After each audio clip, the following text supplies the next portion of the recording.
Баршаңызға қайырлы күн. Бүгін сіздермен фунчоза салатының рецептімен бөлісетін боламын. Өте тез дайындалады әрі дәмді болып шығады. Міндетті түрде видеоны соңына дейін қарап, лайк басып, барнама жазылып кетіңіздер. Ең алдымен қызып тұрған табамызға пісе майды құйып, үстіне туралған етімізді салып қуырып аламыз.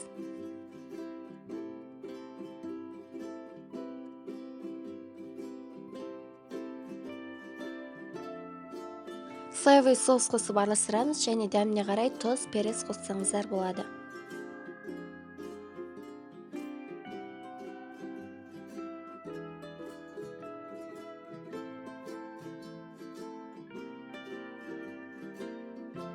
Асты жабыспас үшін кішкене су құйып, бетін жауып толықтай пісіреміз.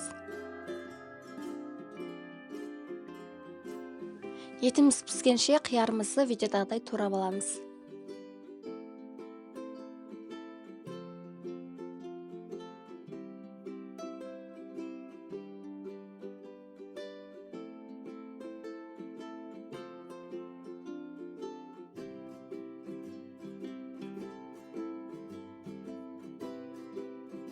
Және сәбізді терканың ең кішкентай бөлігінен өткіземіз.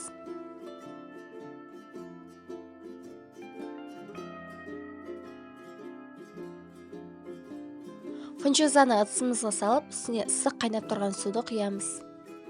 Бетін жауып шамамен 15-20 минутқа піскенше қойып қоямыз. Піскен соң суынан ажыратып, мұздай суға жуып аламыз. Үстіне алдын ала дайындап қойған сәбіз, қияр, піскен ет және тұз, дәмдеуіштерді қосып араластырамыз.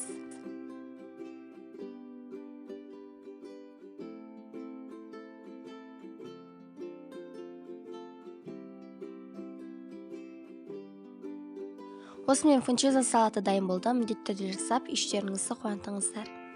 Сіздермен болған ашылу видеом соңына дейін қарағандарыңызға рахмет. Видеомды лайк басып, барнама жазылып кетіңіздер.